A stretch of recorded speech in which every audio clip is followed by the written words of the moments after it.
Paul Brunton's Travels in India, Part 1, Meeting Sri Shankaracharya. Paul Brunton, acclaimed writer and researcher, traveled throughout India in the early 1930s. He went there not only searching for the secret India, but also the sacred India, which was largely unknown. Brunton wrote 11 books from the mid-1930s to the early 50s that were published originally by Ryder in the UK and Dutton in the USA.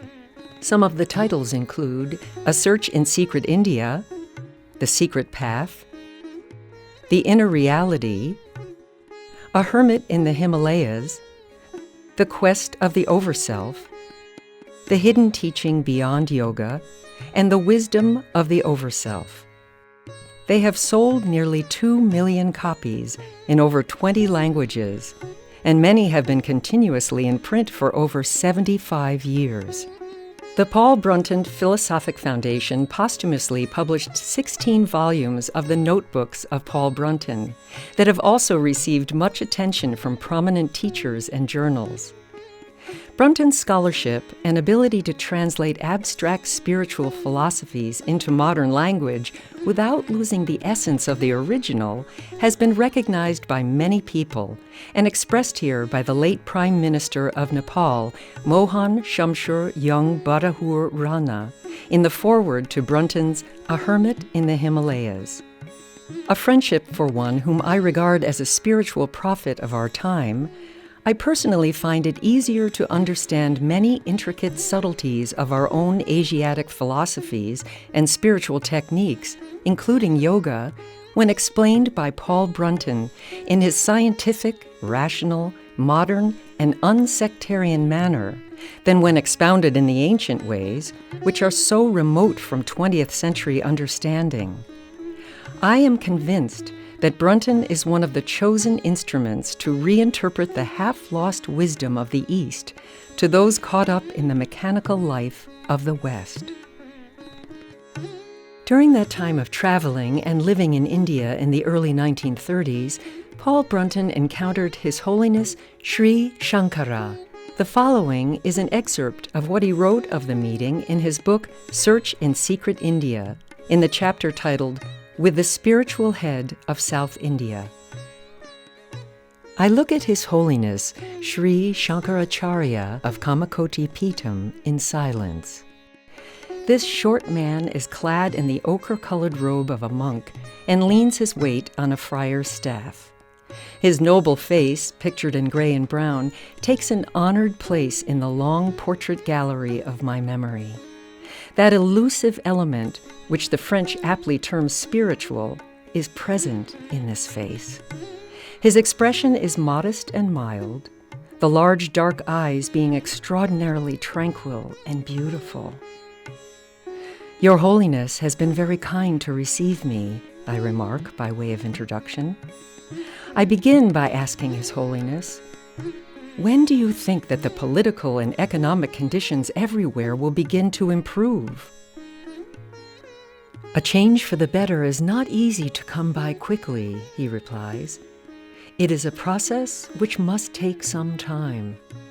How can things improve when the nations spend more each year on the weapons of death? I add, there is nevertheless much talk of disarmament today. Does that count? He continues, if you scrap your battleships and let your cannons rust, that will not stop war. People will continue to fight, even if they have to use sticks. I press on. What can be done to help matters? He answers, nothing but spiritual understanding between one nation and another, and between rich and poor, will produce goodwill, and thus bring real peace and prosperity. I wonder aloud to him, that seems far off. Our outlook is hardly cheerful then. His Holiness rests his arm a little more heavily upon his staff. There is still God, he remarks gently. God has nothing but love towards mankind. There is an indwelling divine soul in man, which, in the end, must bring him back to God. Do not blame people so much as the environments into which they are born. Their surroundings and circumstances force them to become worse than they really are. Materialism must be balanced by idealism. There is no other real cure for the world's difficulties. The troubles into which countries are everywhere being plunged are really the agonies which will force this change. Just as failure is frequently a signpost pointing to another road. You would like people to introduce spiritual principles into their worldly dealings, then? I ask. Quite so. It is not impractical, because it is the only way to bring about results which will satisfy everyone in the end, and which will not speedily disappear. And if there were more people who had found spiritual light in the world, it would spread more quickly. I broach the matter of my quest, and His Holiness questions me about the different yogis or holy men I have so far met. I ask His Holiness, what is the most practical course for me to take? Go on with your travels. When you have finished them, think of the various yogis and holy men you have met. Then pick out the one who makes most appeal to you. Return to him, and he will surely bestow his initiation upon you. I look at his calm profile and admire its singular serenity. But suppose, Your Holiness, that none of them make sufficient appeal to me. What then? I ask. His Holiness responds, in that case, you will have to go on alone until God Himself initiates you. Practice meditation regularly. Contemplate the higher things with love in your heart. Think often of the soul, and that will help to bring you to it. The best time to practice is the hour of waking. The next best time is the hour of twilight. The world is calmer at those times and will disturb your meditations less. I then ask if he can direct me to such a master, one who he knows is competent to give me proofs of the reality of higher yoga. His Holiness does not reply till after an interval of protracted silence. Yes, I know of only 2 masters in India who could give you what you wish. One of them lives in Benares. The other man lives in the interior, farther south. I visited him once and know him to be a high master. I recommend that you go to him. He is called the Maharishi. As I take my leave once the meeting ends, I turn to bow in farewell salutation. His Holiness calls me back to receive a parting message. You shall always remember me, and I shall always remember you. Paul Brunton wrote about his experience later that night after going to sleep. I am aware of suddenly awakening. The room is totally dark. I feel my nerves strangely tense. The atmosphere around me seems like electrified air. It is then that I become conscious of some bright object at the foot of the bed. I immediately sit up and look straight at it. My astounded gaze meets the face and form of His Holiness Sri Shankara. It is clearly and unmistakably visible.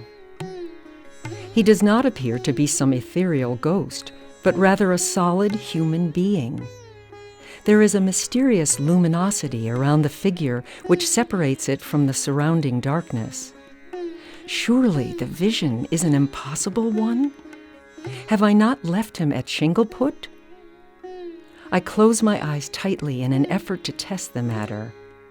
There is no difference, and I still see him quite plainly.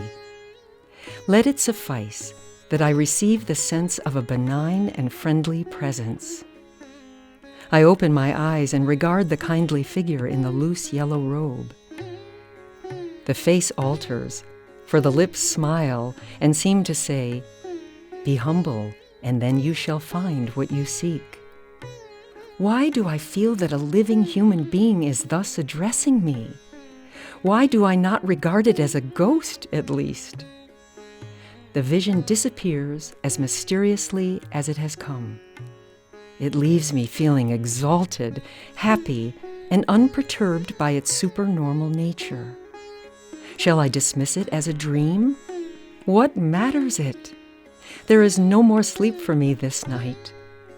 I lie awake pondering over the day's meeting, over the memorable interview with His Holiness Sri Shankara of Kamakoti Peetham. Later on in 1967, Paul Brunton writes in the revised preface of Search in Secret India, "Most of the Indian sages whom I portray have parted from the earth, but I shall never forget them. Two of these sages have made the most profound impression on me. One is the Maharishi of Arunachala, who has crossed the threshold of death. The other is Sri Shankaracharya of Kanchi, who is the spiritual leader of South India. He is widely respected by all those whom I consider competent to evaluate the spiritual attainment of a person. And he is, of all of India's living holy men, by far the most enlightened." Please visit us at www.paulbrunton.org and also at www.pbarchives.org. Paul Brunton's books are available at larsonpublications.com.